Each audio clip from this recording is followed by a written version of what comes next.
읽어주는 성경.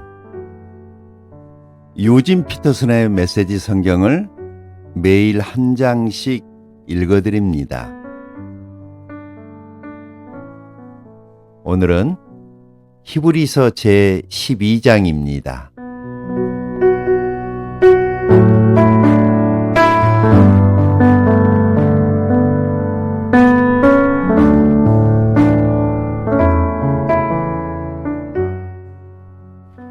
길을 개척한 이 모든 사람들, 이 모든 노련한 믿음의 대가들이 우리를 응원하고 있다는 말이 무슨 뜻인지 알겠습니까?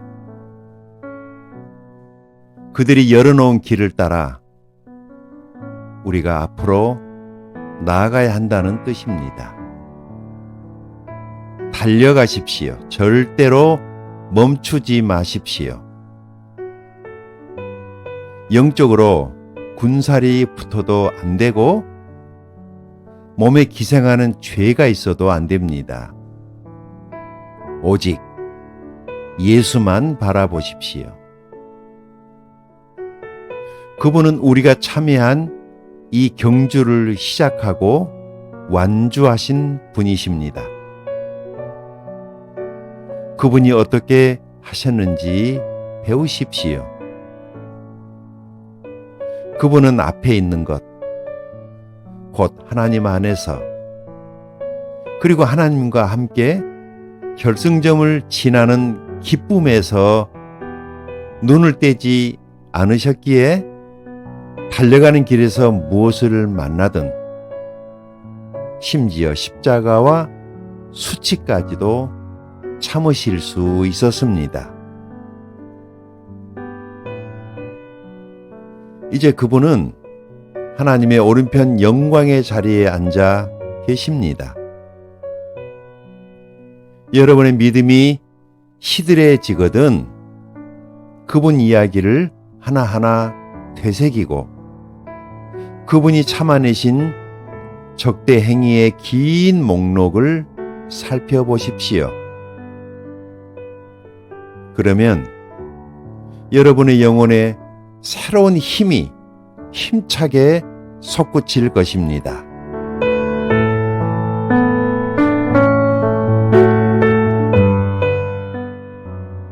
죄와 맞서 싸우는 이 전면전에서 여러분보다 훨씬 심한 고난을 겪은 이들이 있습니다.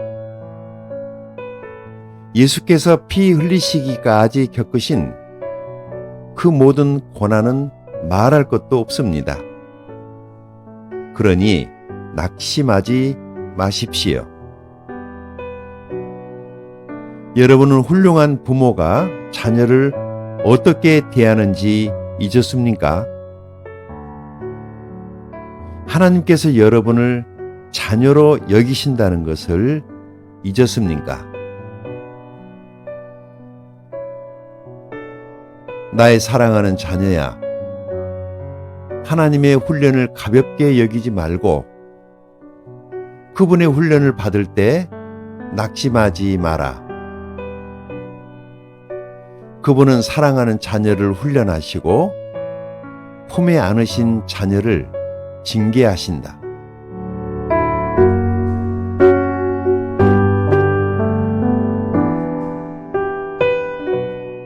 하나님께서 여러분을 훈련하고 계십니다. 그러니 절대로 도중에 포기하지 마십시오. 하나님은 여러분을 사랑하는 자녀로 대하십니다. 여러분이 겪는 이 고난은 벌이 아니라 자녀라면 당연히 겪게 마련인 훈련입니다. 무책임한 부모만이 자녀를 제 멋대로 살게 내버려 둡니다. 하나님이 무책임한 분이시면 좋겠습니까?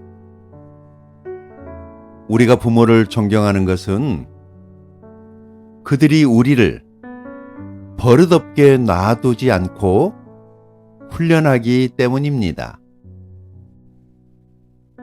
그러니 우리가 참으로 살고자 한다면 하나님의 훈련을 받아들여야 하지 않겠습니까? 우리가 아이였을 때 우리의 부모는 자기 생각에 최선으로 여기는 일을 우리에게 했습니다.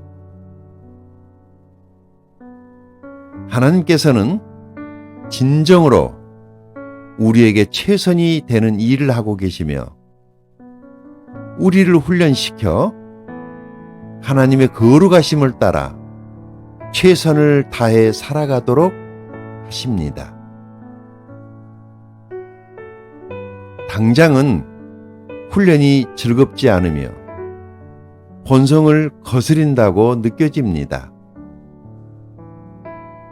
그러나 나중에는 틀림없이 좋은 상으로 보답을 받습니다. 잘 훈련받은 사람만이 하나님과의 관계에서 성숙한 열매를 얻기 때문입니다.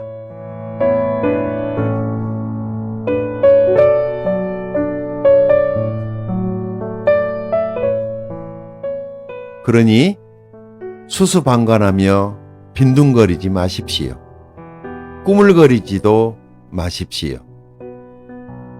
먼 길을 달려갈 수 있게 길을 정비하십시오. 그래야 발을 헛디뎌 넘어지거나 구덩이에 빠져 발목을 삐는 사람이 없을 것입니다. 서로 도우십시오. 그리고 힘을 다해 달려가십시오.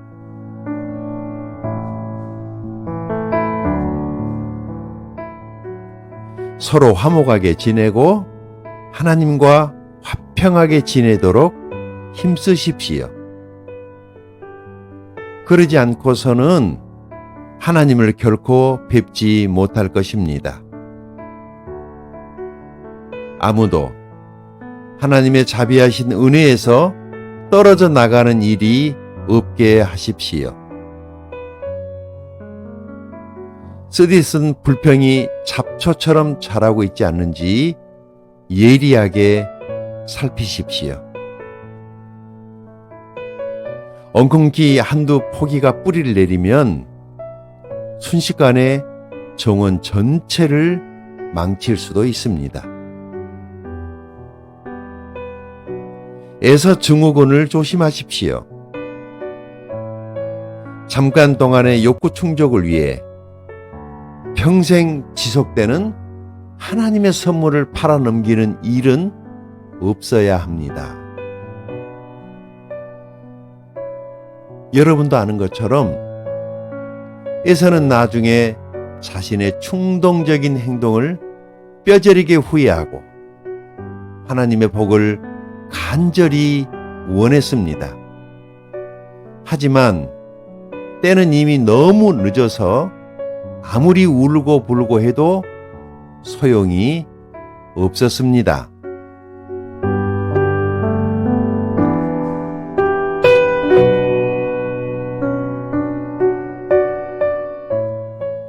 여러분은 조상들처럼 화염이 솟구치고 지축이 흔들리는 신의 산에 나아가서 하나님의 말씀을 들은 것이 아닙니다. 여러분의 조상들은 천지를 울리고 영혼을 뒤흔드는 말씀을 듣고서 벌벌 떨며 하나님께 멈추어 달라고 빌었습니다. 그들은 짐승이라도 그 산에 닿으면 죽을 것이다 라고 하신 말씀을 듣고서 어찌나 무서웠던지 꼼짝도 못했습니다. 모세도 두려워 떨었습니다.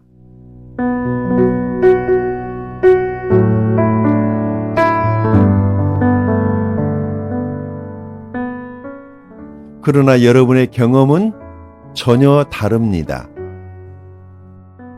여러분이 잃은 곳은 시온산, 곧 살아계신 하나님이 머무르시는 도성입니다.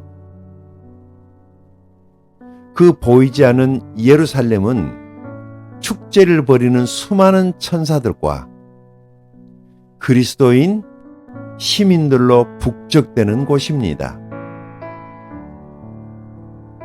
그곳에서 하나님께서는 우리를 심판하시고 그 심판은 우리를 의롭게 합니다. 여러분은 새 언약, 새로 작성된 헌장을 하나님께로부터 받아 우리에게 전해주시는 예수께로 나왔습니다. 그분이 언약의 중재자이십니다. 아벨이 당한 죽음은 복수를 호소하는 살인이지만 예수가 당한 죽음은 은혜의 선포입니다.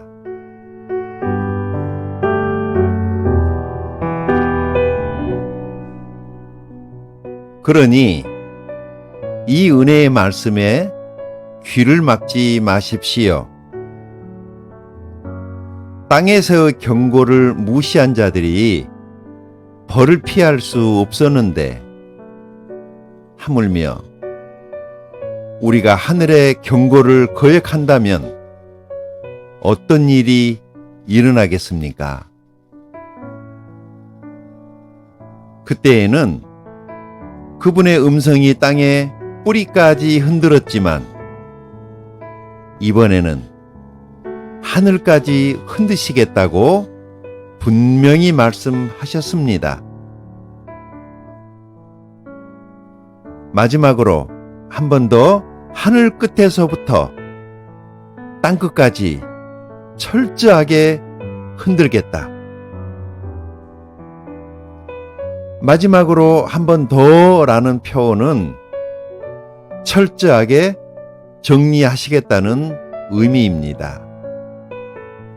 역사와 종교의 온갖 쓰레기를 치우시겠다는 것입니다.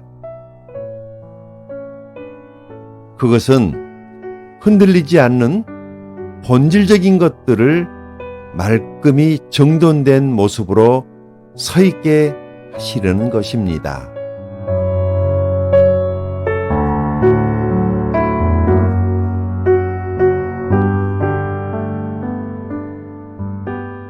우리가 무엇을 받았는지 아시겠습니까? 흔들리지 않는 나라입니다. 우리가 얼마나 감사해야 하는지 아시겠습니까? 감사드릴 뿐 아니라 하나님 앞에서 깊은 경외감이 넘치는 예배를 드려야 합니다. 하나님께서는 냉담한 방관자가 아니십니다. 그분은 적극적으로 정리하시고 태워버려야 할 것은 전부 불사르십니다. 모든 것이 깨끗해질 때까지 그분은 결코 멈추지 않으실 것입니다. 하나님, 그분은 불이십니다. 아멘.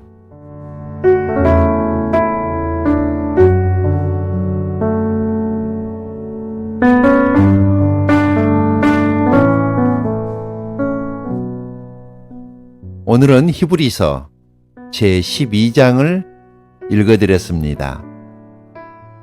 감사합니다.